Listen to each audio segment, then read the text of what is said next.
Steve and Alan's Pro Tips in a Short Time Learn a Lot. Hey, Steve. Hey, Alan. We have got Alyssa Ottmar, our audiologist friend, back on that we've interviewed in the past, here to talk more about something that you asked her about last time that she didn't have as much information about. And now she's up to speed. So, what was that question again? So I've seen more and more musicians using their AirPods or other similar devices while they rehearse and perform. And they're basically turning on the noise canceling feature and using that as their hearing protection. So, Alyssa, thank you for being here. We've asked you back to find out, is this protecting their hearing or not? Well, thank you for having me back. I have to say, I'm thrilled to be here. You know, as a viola player, that's quite a compliment to be invited back to a follow-up. Yeah, you are definitely the first repeat appearance from a violist we've ever had on this program. I can And maybe we'll be confidently the say only that. one ever going Yeah. forward. Yeah. Possibly as a violist. Very true. Well, I have to give a disclaimer. I have never personally worn AirPods or used AirPods in my career so far. But the information I'd love to share with everyone today is from the research I've done on available articles and communication with fellow clinical instructors at the University of Iowa and colleagues across the US. So first on Apple support, the website shares that there are 3 different noise controls. They have active noise cancellation, transparency mode, and off.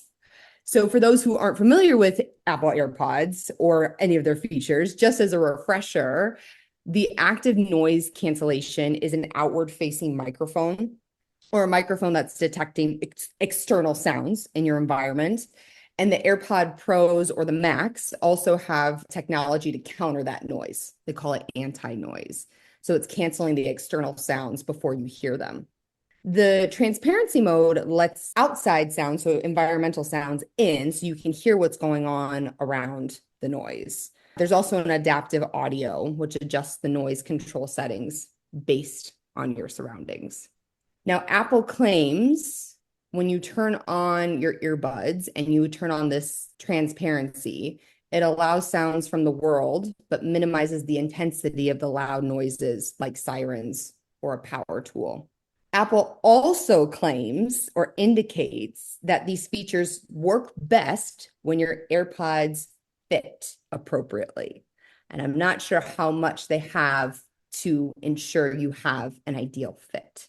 I'll jump in. They have a test that they run. It's pretty interesting. Once you first get it, you put them in and they'll run a test and tell you your left one isn't quite right and you adjust it, or you try different size. I don't know what they're called. The things, the covers that go on, they come in 3 or 4 different sizes depending on the shape of your ear.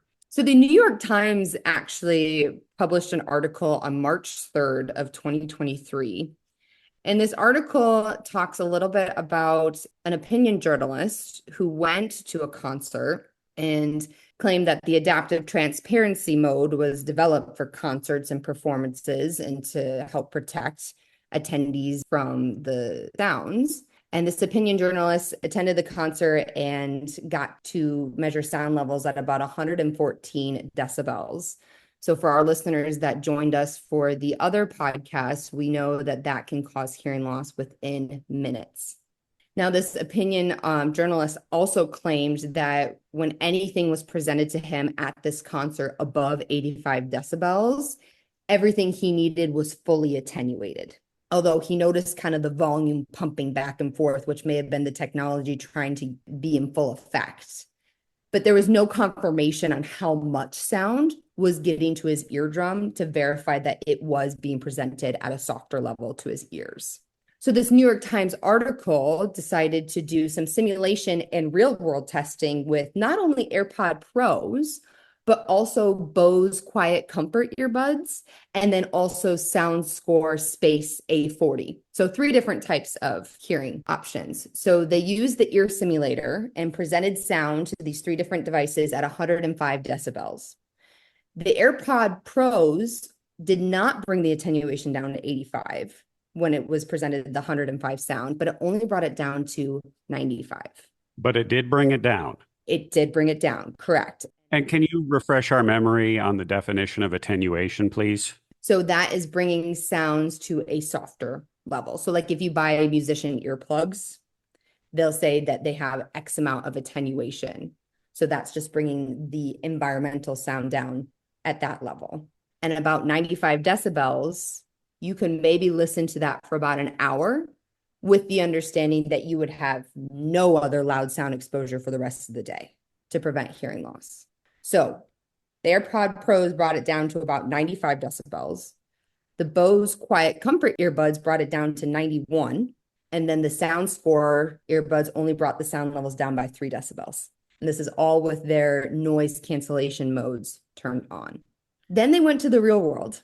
They attended a School of Rock concert, and they didn't go into detail about what it was or where it was, but they also said that the average sound at this concert was 105.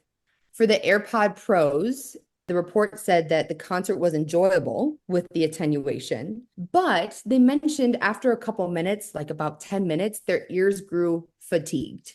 Now, I'm going to be fully transparent with you. I don't know what they mean when they say fatigued. I don't know if it was because they kept hearing the pumping of the technology working, or if their ears were just tired because it was an overall loud environment. The article also noticed there was a change when they had the noise cancellation on for the Apple AirPods. They actually also brought musician earplugs. They use the loops, which is another type of earplug that's available to consumers. And they noticed that the sound wasn't as clear when they use the loops versus when they use the AirPods, which makes sense. I mean, the AirPods are attenuating electronically versus the loops is just one set attenuation. So that's one thing they did notice. But overall, the noise cancellation capabilities are going to vary based on which company you choose. And we can't be fully sure that these products provide adequate hearing protection for you in a loud environment. So it sounds like we're kind of asking cutting edge questions. There isn't in sort of the uppity audiologist journals and among the community, this has not been researched yet. Not an official research from what I can gather, but I'd say give it some time, we'll probably have more answers. So I'd say until these companies design earbuds that are doubling as earplugs, which I don't feel like we'd be that far from, better off using some musician earplugs to get that true attenuation. Well, and you told us on your first visit that any protection is better than no protection. And I have, since that episode, really tried to live by that with the concert band that I conduct. I just felt like I can't put my plugs in because I'm not going to quite hear everything. And then what I decided to do was I kind of leave them in part way. And then when we're, for example, doing the national anthem or a march or something that I really don't need to listen that closely to, I know it's probably going to be fine. I push them in all the way. And then if it's the really delicate piece on the program that I got to keep everything together and I have to be able to hear everything and there's a soloist behind me, I just pull them out and set them on the music stand. And then the rest of the time, they just kind of live halfway in between, my hope being it's doing a little something. And in the case of these AirPods, you mentioned that there's 3 options. There's the transparency, which I think a lot of people use. There's the noise canceling, which I think most people, most consumers are probably using that, not to cancel out outside noise so they can have silence, but so they can hear their music at an acceptable level that is not maybe too loud, or there is surrounding noise and they want to drown that out so they can hear the music or the podcast or whatever. But there is that third setting, which is completely off, which you do have a seal in theory in your ear. So there is some level of protection, I would imagine, with just the AirPods in and being turned completely off as well. Is that correct? It could be possible as long as you have the right fit, right? With the correct ear tips and you're fully enclosing your ear canal. Which you bring up a good point, Steve. You mentioned with the AirPods, people will turn on that noise cancellation so they can listen to their own music. And so sometimes in that case, the music may be going to our eardrum at a level that's higher than 85. Yeah. And that's just as dangerous as being exposed to loud sounds over that 85 decibel level. So for our listeners, I'm happy to provide there's some iPhone accessibility features that Apple has to help prevent that exposure to loud sounds. They have some audio adjustments and even headphone safety. There's also, I'll share a link for Android accessibility as well. And as far as we can tell, those are pretty accurate. If your watch or your phone tells you, hey, it's too loud right now, it probably is. From what I've experienced, it seems pretty accurate. It recognizes when I'm in a loud setting. But these features they have that I mentioned, these iPhone accessibility features, they have something like headphone accommodations. So you can limit the output or the highest level you can turn up the volume on your phone, because the phone can go way above 85 decibels. Thank you very much for this, Alyssa. We appreciate you being our on-call audiologist. Are you comfortable with that title? I'll take it. Thank you. Wonderful. Then that means that you might be the first third time violist guest that we have at some point in the future. You good with that? Even better. Thanks a lot, Alyssa. We'll see you later. Thank you. And listeners, please let us know if you have any questions for us you'd like us to pass along to Alyssa. Steve and Alan's Pro Tips in a Short Time. Learn all.